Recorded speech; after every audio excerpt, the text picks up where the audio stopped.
Hey everyone, welcome to Online Help Guide. Today in this video, I'm going to show you how to install and download Mico application on Android. So without any further ado, let's get started. First of all, simply open your Google Play Store. Now using the search bar on the top left corner of your screen, find Mico application.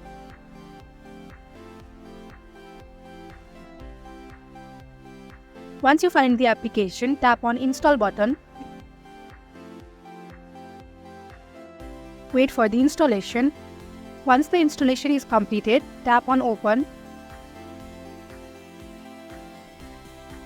Now you can either create an account or log into your existing account.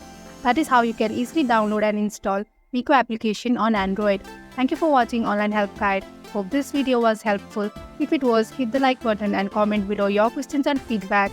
Also, if you are new to our channel, subscribe and hit the bell icon so that you do not miss our upcoming videos.